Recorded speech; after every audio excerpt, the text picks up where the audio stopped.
한 유명한 작가가 있었습니다. 무명 시절에 연구하고 또 글쓰기에 시간을 보내다 보니까 가정을 돌보지 못하고 특히 이 자녀들을 제대로 이렇게 놀아주질 못했어요. 그랬더니 아들 하나가 이렇게 삐뚤어지기 시작하면서 잘못된 길을 걷게 됐는데 이 도벽이 생긴 거예요. 그래서 너무 집에 갔다 오면 뭘 그렇게 가지고 오고 훔쳐와서 그것이 발각이 돼가지고 참 부모님 입장에서 면목이 없을 그럴 일들이 참 많았습니다. 그럴 때마다 엄중하게 경고를 하고 꾸짖었는데요. 그것이 계속해서 반복되었다고 합니다. 그래서 어느 날은 안 되겠다 싶어서 이 회초리로 종아리를 때렸어요.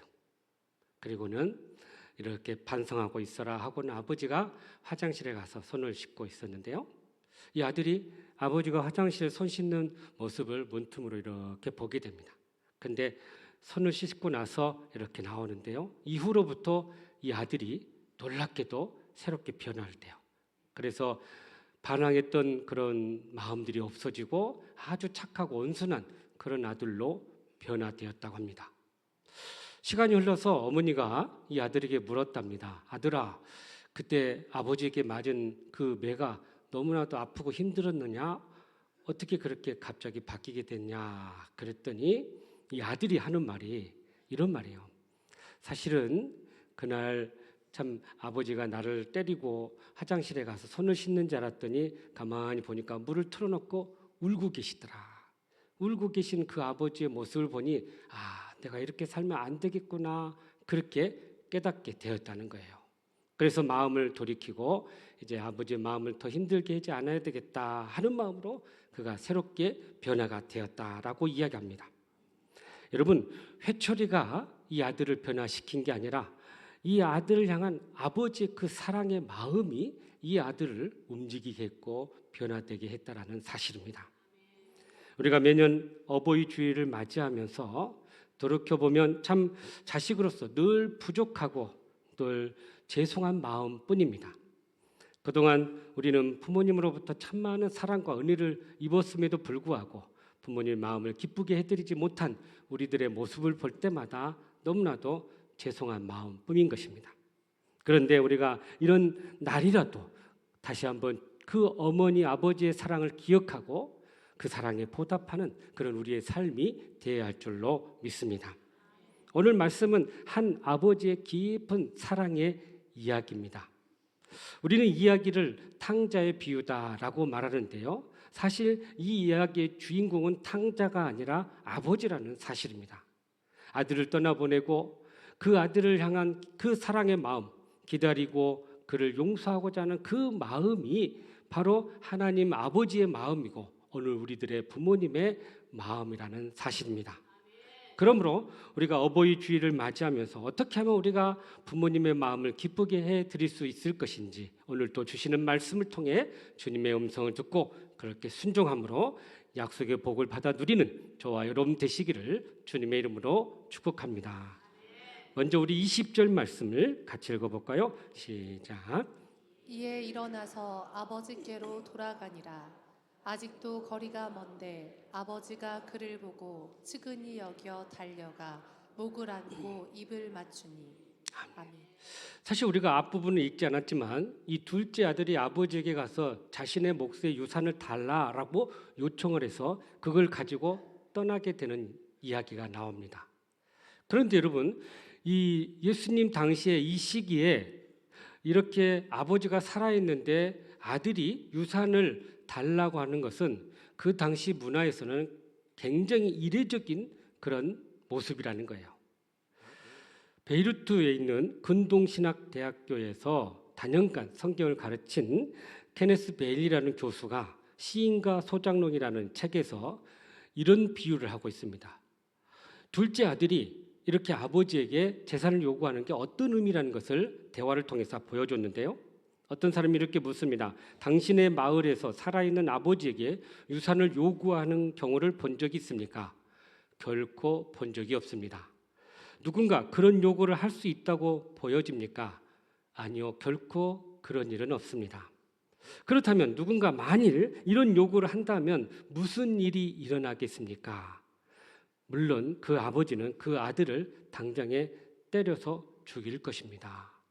왜요? 왜 그런 행동을 하지요? 그랬더니 이런 말을 해요. 그런 요구는, 다시 말하면 아버지가 살아있는데 재산을 요구한다는 것은 아버지가 빨리 죽기를 원하는 거와 같기 때문입니다 라고 이야기하고 있어요. 그러니까 이렇게 살아있는데도 유산을 달라는 것은, 이것은 아버지가 빨리 돌아가시기를 바라는 마음이 그 안에 있다는 거예요. 그래서 이것은 그 당시만 해도 있을 수 없는 일이다라고 이야기하고 있어요. 그런데 놀랍게도 이 둘째 아들은 이렇게 자기 시대에 있을 수 없는 일을 아버지에게 요청을 하고 자신의 몫의 재산을 타서 멀리 떠나게 되었던 거죠. 허랑방탕하게 시간을 보내고 돈을 다 허비하고 나서 먹을 게 없으니까 이렇게 이 집에 들어가서 다른 사람의 일을 도와주면서 겨우 끼니를 때우게 되었던 거예요.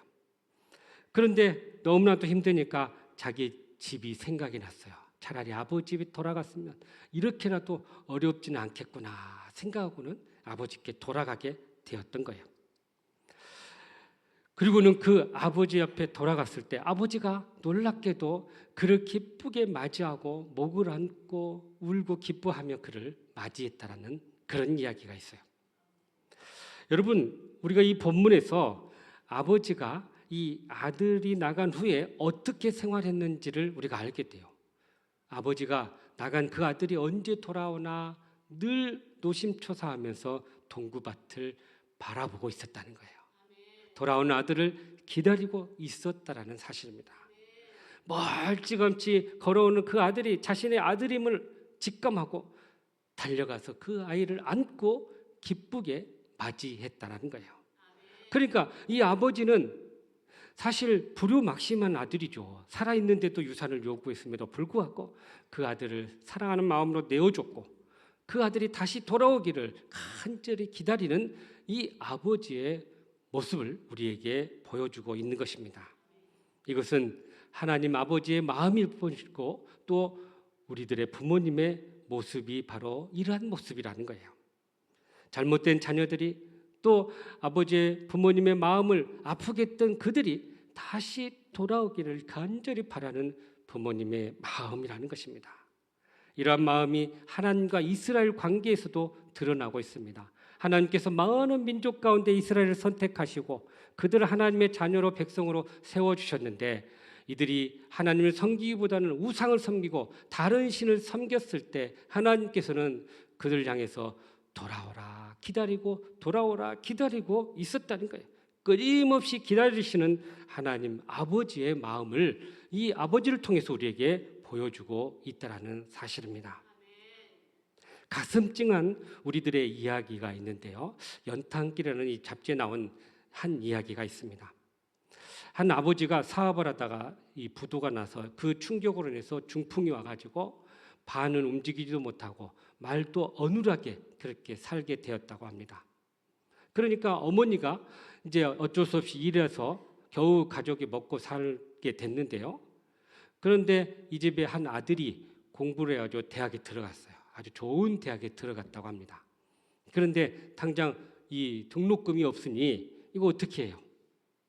그래서 어머니가 이 아들을 불러서 그랬답니다. 얘야, 만일인데 너의 등록금이 준비되지 않을 수도 있으니 네가 이해를 해 주렴 하고는 이 아이들 다 일렀어요. 근데 이 아이가 막 화가 났어요. 다른 친구는 다 부모님들이 대주고 다 잘 사는데 왜 우리는 이렇게 합니까? 하면서 문을 박차고 밖으로 나가버렸어요. 5일 동안 집에 안 들어왔답니다. 그리고는 5일이 돼서야 이렇게 집에 들어왔는데요. 집에 들어오는데 안방에서 아버지가 통화하는 소리가 들렸어요. 가만히 들어보니까 아버지가 이런 통화를 합니다. 여보세요. 제가 제 신장을 팔려고 하는데 꼭 좀 팔아주십시오. 만날 사람 만나게 해주십시오. 연결해 주십시오. 제가 우리 아들 이 납부금 등록금 내야 되는데 꼭 필요합니다 하고 그 통화하는 목소리를 듣게 된 거예요. 그 아버지의 사랑의 마음을 이렇게 들으면서 마음에 가슴에 찡한 감동을 받게 돼요. 그리고 그가 학교 다닐 때 선생님께서 가르치셨던 그 말이 깨닫게 됩니다. 다시 떠올랐어요. 아버지의 사랑은 등대와 같은 거야. 밝은 낮에는 가만히 있다가 어두운 밤이 되면 깜빡깜빡 제 몸을 밝히는 등대와 같은 분이 우리의 아버지란다. 이렇게 소개. 그것이 떠올랐던 거야. 아, 우리가 힘들 때, 어두울 때 아버지는 빛을 비추면서 이렇게 자신을 보여주시는구나. 그리고는 이 아들이 깨닫고는요, 마음을 변화하고 그렇게 새롭게 그 마음을 가지고 다잡고 어머니 아버지를 정성껏 섬기게 되었다는 거예요. 여러분, 우리가 철이 없어서 부모님의 마음을 아프게 할 때가 얼마나 많았습니까? 우리의 부모님은 그럼에도 불구하고 우리가 깨닫고 돌아올 수 있도록 한없이 기다리시는 그러한 분이셨던 거예요. 성 어거스틴이 정말 이렇게 방황을 하고 이단 만유교에 빠져서 그렇게 생활할 때 어머니가 눈물로 기도하면서 그 아들을 위해서 이렇게 기다렸을 때 하나님께서 그의 마음을 주장하시고 인도하셨을 때 그가 다시 돌아오는 놀라운 은혜를 경험하게 되었던 것입니다. 그래서 이사야 30장 18절에 이렇게 우리에게 말씀하시네요. 시작. 그러나 여호와께서 기다리시나니 이는 너희에게 은혜를 베풀려 하심이요 일어나시리니 이는 너희를 긍휼히 여기려 하심이라. 대저 여호와는 정의의 하나님이시라. 그를 기다리는 자마다 복이 있도다. 아멘. 하나님은 바로 우리가 하나님을 떠나 사는 우리들의 모습을 향해서 끊임없이 사랑을 이렇게 베푸시고 우리가 돌아오기를 기다리시는 분이라는 사실입니다. 그것이 바로 우리 아버지 어머니의 마음이라는 거예요. 그러므로 우리의 과거의 모든 허물을 덮어주시고 끝까지 참고 기다려주시는 그 부모님의 사랑을 깨닫고 그 은혜에 보답하며 살아가는 저와 여러분 되시기를 주님의 이름으로 축복합니다. 계속해서 우리 24절 말씀 다시 또 읽어볼까요? 시작. 이 내 아들은 죽었다가 다시 살아났으며 내가 잃었다가 다시 얻었노라 하니 그들이 즐거워하더라. 아멘. 아버지는 돌아온 이 아들을 위해서 잔치를 베푸셨어요. 그리고 기뻐했어요. 그 아들을 향해서 네 가지고 간 돈 어떻게 했냐 추궁하거나 책망하지 않았어요.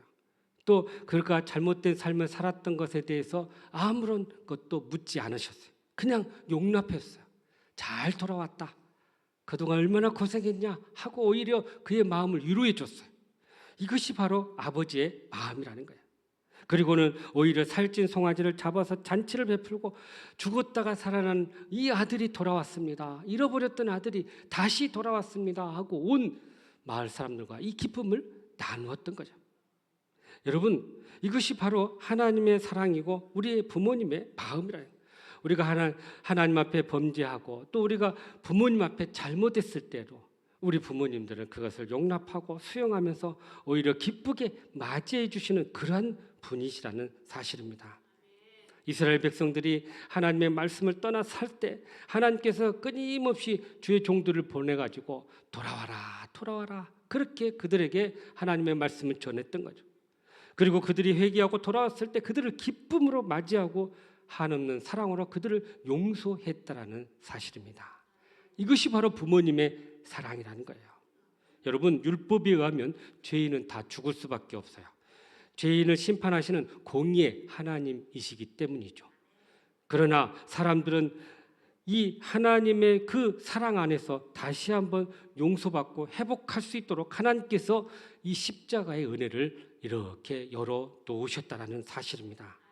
그러니까 우리가 하나님 앞에 나아가기만 하면 우리는 다시 회복하게 되고 우리 아들의 주의를 다시 얻게 된다는 거예요. 그래서 이사야 55장 7절에 이렇게 우리에게 말씀하시네요. 보세요. 시작. 악인은 그의 길을 불의한 자는 그의 생각을 버리고 여호와께로 돌아오라. 그리하면 그가 긍휼히 여기시리라. 우리 하나님께로 돌아오라. 그가 너그럽게 용서하시리라. 아멘. 우리가 하나님 앞에 범죄했어도 하나님 앞에 돌아오기만 하면 그분은 우리의 모든 죄를 용납해 주시고 오늘 말씀 하반절에 뭐냐면 너그럽게 용서하시겠다. 그러니까 우리가 하나님 앞에 나아가면 용서받지 못할 죄가 없다는 거예요. 다 용서해 준다는 거예요. 나아가기만 하면 우리는 용서받게 된다는 사실입니다. 서울에서 대학을 다니던 아들이 용돈이 필요해서 아버지께 편지를 보냈답니다. 아버지, 제가 돈이 한 100만 원 필요한데 좀 보내주십시오 하고 첫 번째 편지를 보냈어요. 그리고 나서 또 두 번째 편지를 보냈어요. 아버지 죄송해요. 생각해 보니까 아버지 돈도 없는데 너무 많은 것을 요구했네요. 그래서 빨리 우체부를 잡으려고 갔는데 우체부가 그냥 떠나버렸네요. 그래서 못 잡았어요. 죄송해요. 두 번째 편지가 온 거예요. 그래서 그 편지를 보내고 나서 한참 있다가 아버지의 답장이 왔어요. 아들아, 너의 간절한 그 기도가 하나님 앞에 상달됐나 보다.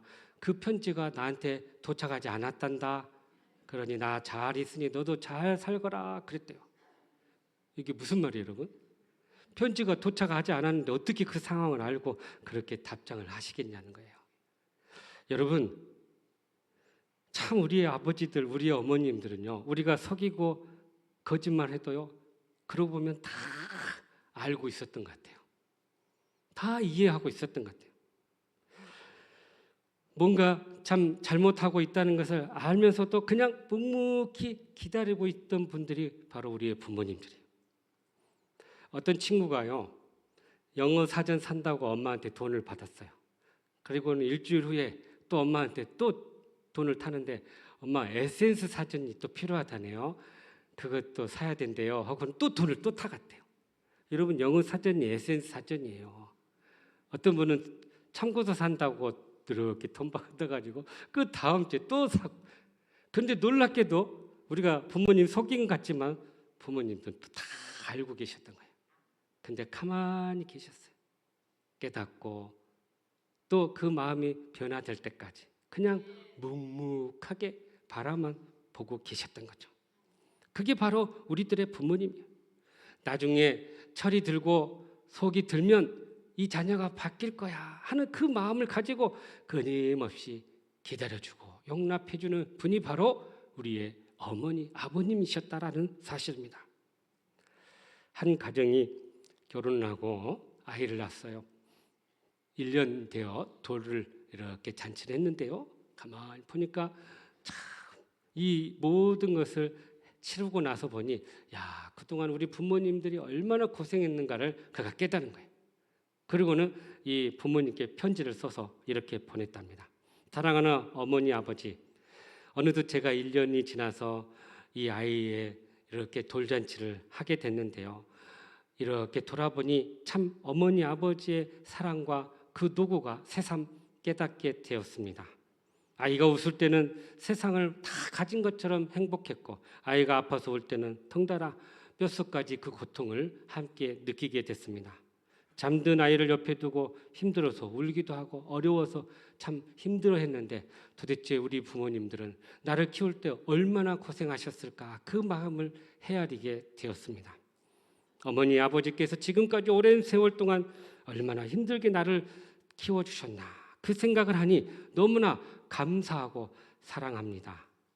저희도 부모님께서 그리하신 것처럼 하나님 주신 이 아들을 정말 기도로 사랑으로 잘 섬기겠습니다.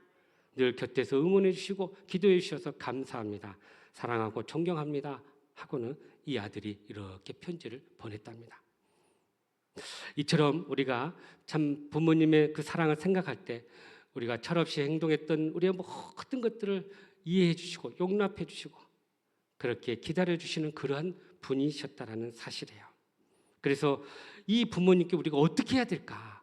에베소서 4장 32절에 이렇게 우리에게 말씀하시네요. 시작.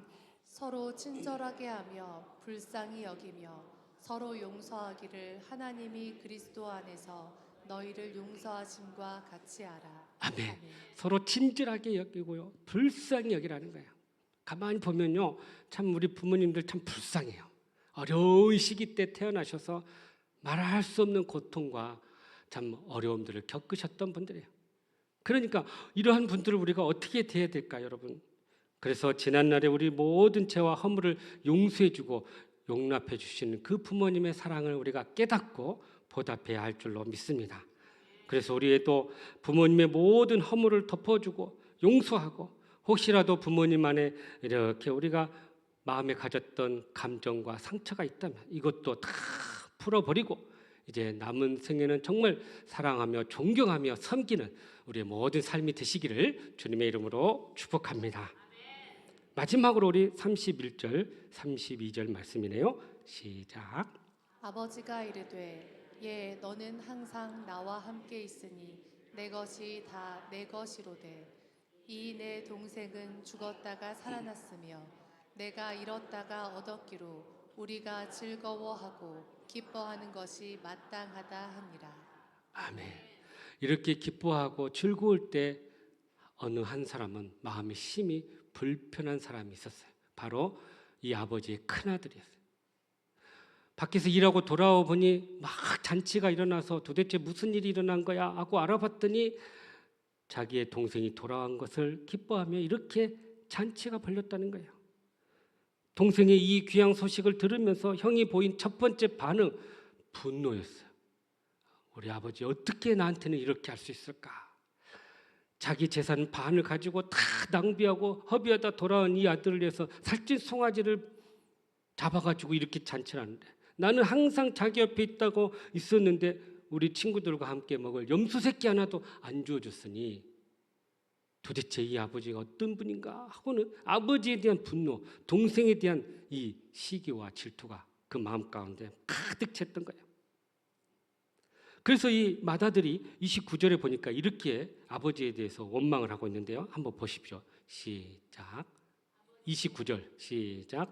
아버지께 대답하여 이르되 내가 여러 해 아버지를 섬겨 명을 어김이 없거늘 내게는 염소 새끼라도 주어 나와 내 벗으로 즐기게 하신 일이 없더니. 아멘. 자, 그러니까 정말 이 아버지에 대한 그 원망과 불평이 이렇게 가득 차 있어요. 여러분, 여기에 이제 우리 성경에는 우리말 성경에는 이런 표현이 없는데 헬라 원어 성경에는 하나 생략된 단어가 하나 있어요. 뭐냐면 이두라는 단어예요. 이게 무슨 뜻이냐면은 보십시오, 이봐요 이런 뜻이에요. 그러니까 아버지를 향해서 보십시오. 어떻게 이럴 수 있습니까? 하고 지금 따지고 있는 거예요. 여러분, 아들이 아버지한테 이런 표현을 썼다는 것은 그 당시 문화로서는 있을 수도 없는 일이고 또 해서는 안 될 표현이죠. 그런데 이 아들이 너무나 화가 났고 분노가 차니까 이런 행동과 표현을 하게 된 거죠. 그의 마음속에 있는 그 상처가 이렇게 치유되지 못하니까 불평과 원망으로 터져나오게 되었던 거예요. 여러분, 여기서 우리가 아주 중요한 것을 하나 발견하게 되는데요. 아버지의 마음과 이 형제 간의 마음이 여기서 차이가 나는구나. 아버지는 그렇게 잘못하고 그렇게 참 이 속을 썩이는 아들이라고 자녀라 할지라도 다 용납하는데요. 형제는 그게 아니에요. 형제는요 경쟁하고 비교하고 시기하는 그런 존재인 거예요. 아버지는 한없이 용납하고 받아주고 수용하는 그런 존재라면 형제는 그렇지 않은 모습을 보게 됩니다. 그러니까 이 형이 동생에 대해서 뭐라고 보냐면 이런 표현을 쓰고 있어요. 동생이나 아니면 자기 형제라고 말하지 않고 30절에 보면 아버지의 살림을 창녀들과 함께 삼켜버린 이 아들, 당신의 아들 이렇게 이야기하고 있어요. 형제라고 안 해요. 그런데 이 아버지가 맏아들에게 뭐라고 하냐면 아주 따뜻한 표현으로 우리가 읽은 31절, 32절에 얘야 이렇게 합니다. 언어로 보니까 얘야 사랑하는 아들아 그러면서 이런 표현을 쓰고 있어요. 이 내 아들이라고 하지 않고 이 내 동생이라고 했어요. 그러니까 이 큰아들은요 동생을 뭐라고 하냐면 당신의 아들이라고 놓고는 그런데 아버지는 네 동생이다라고 부르고 있다는 거예요. 관계를 다시 설정하고 회복하고 있는 거예요. 이 동생 죽었다가 살아났고 잃어버렸다가 얻은 동생이다. 그러니 우리가 즐거워해야 되지 않냐. 그러면서 한 말이 있어요. 자, 이거 다 네 건데 뭐가 문제냐. 여러분, 아버지가 둘째 아들에 대한 사랑의 마음도 있었고요. 큰 아들에 대한 사랑도 엄청났던 거예요. 사실 큰 아들이 더 듬직하고 믿음직했어요. 둘째 아들은 떠나버렸지만 이 아들이 옆에서 자기를 돌보고 집안의 모든 일을 관리하고 있으니 얼마나 참 든든하고 대견해요. 사랑스러워요. 표현은 안 했지만 참 귀한 아들이다, 그런 마음을 갖고 있었던 거죠. 그래서 이 아이에게 이것이 다 네 것이니 걱정하지 마라. 내가 너를 신뢰하고 있고 내가 너를 사랑하고 있다라고 표현해 준 거죠. 여러분, 많은 경우에 우리는 부모님이 우리에게 해준 것에 대해서 다른 형제와 비교하면서 원망하고 불평할 때가 참 많습니다. 그런데요, 부모님의 마음은 다 같다는 거예요. 자녀를 향한 부모님의 마음은 똑같다는 거예요. 여러분, 잘 사는 자녀들도 있고요, 어렵게 사는 자녀들이 있어요. 그러면 어떻게 해요? 어렵게 사는 자녀들에게 더 마음이 가는 게 부모님의 마음이에요. 그래서 10손가락 깨물어 안 아픈 손가락 없다 하는 표현이 바로 여기서 나온 거예요. 그래서 우리는 이제라도 이 부모님에 대한 서운한 마음, 섭섭한 마음, 상처된 마음을 이제 버리고 더 넓은 마음으로 부모님의 마음을 헤아리고 그렇게 부모님과 모든 관계를 회복해야 할 줄로 믿습니다. 그래서 우리가 정말 한 번이라도 더 전화하고 찾아뵙고 정성을 다해서 섬기는 그런 삶이 되어야 할 줄로 믿습니다. 우리가 꼭 기억해야 할 것은 우리 부모님은 모든 자녀에게 공평하는 부모님이라는 사실이에요. 내가 보기에는 불공평하고 편애하고 차별하는 것 같지만 그러나 부모님의 관점에서는 모두 다 사랑하는 자녀라는 사실입니다. 모두 다 잘 되기를 원하는 부모님의 마음이라는 거예요. 한 어머니에게 3 자녀가 있었답니다. 첫째는 공부를 잘하고, 둘째는 운동을 잘하고, 셋째는 조용하고 느린 성격이었다요. 주변 사람들이 물었습니다. 셋 중에 누가 제일 자랑스럽고 좋습니까? 라고 물었더니 이 어머니의 답이 아주 감동적인 답이에요. 나는 셋 다 다르게 사랑합니다. 공부 잘하는 아이에게는 격려와 겸손을 가르치고, 운동 잘하는 자에게는 꾸준함과 인내를 가르치고, 조용한 아이에게는 용기와 따뜻함으로 가르칩니다. 사랑은 같되 방법은 다릅니다. 사랑은 같되 방법은 다릅니다. 이게 부모님의 마음이에요. 그 말을 듣자 사람들이 야, 이것이야말로 정말 공평한 부모님의 마음과 사랑이구나라는 것을 깨닫게 되었다는 것이죠. 이처럼 자녀에 대한 공평한 사랑은 모두에게 똑같은 게 아니라 그 자녀에게 딱 맞게 베푸신다라는 사실이에요. 자식들은 자신의 관점에서 불공평하다고 느낄 수 있습니다. 그러나 부모님의 마음에는 모두 다 공평하게 그들을 대하고 있다는 거죠. 이것이 바로 부모님의 마음이라는 거예요. 그러므로 모든 자녀들을 사랑으로 공평하게 대하시는 그 부모님의 사랑을 깨닫고 더욱더 그 사랑에 보답하는 저와 여러분 되시기를 간절히 바랍니다. 사랑하는 성도 여러분, 언젠가 저의 선배 목사님께서 저에게 이런 말씀을 주셨어요. 김 목사님, 부모님 살아계십니까? 네, 그랬더니요, 살아계실 때 잘하십시오. 더 자주 찾아뵈십시오 라고 이야기. 그러면서 이런 말씀이에요. 자기가 이 부모님들이 다 돌아가시고 나니 찾아뵐 분이 없어서 이렇게 어버이날이나 또 명절 때 되면 부모님께 못다 했던 그 마음이 이렇게 떠오릅니다. 그렇게 이야기를 해요. 그러니까 계실 때 잘하라는 거예요. 그러니 우리가 이 마음을 가지고 살아갈 때, 또 부모님 살아계실 때 정말 부모님의 마음을 헤아리고 더욱더 정성껏 섬기는 삶이 되어야 할 줄로 믿습니다. 그러므로 오늘 주신 말씀처럼 우리가 우리의 모든 허물을 덮어주고 우리가 철을 들고 돌아올 때까지 끝까지 기다리시는 그 부모님의 사랑을 깨달을 수 있기를 간절히 바랍니다. 또한 우리의 죄와 잘못을 한없이 용서해주고 용납해주는 그 사랑을 깨달을 수 있기를 간절히 바랍니다. 나아가서 모든 자녀들에게, 특별히 그 자녀들에게 딱 맞게 공평하게 대하시는 그 사랑을 깨달을 수 있기를 간절히 바랍니다. 그래야 이제라도 최선을 다해 부모님을 섬기고 그렇게 약속의 복을 받아 누리는 저와 여러분 되시기를 주님의 이름으로 축복합니다. 기도하겠습니다. 사랑과 은혜가 풍성하신 하나님, 참으로 어버이 주일을 맞이할 때마다 부모님 앞에 했던 죄송스러운 마음들을 다시 한번 생각해 봅니다.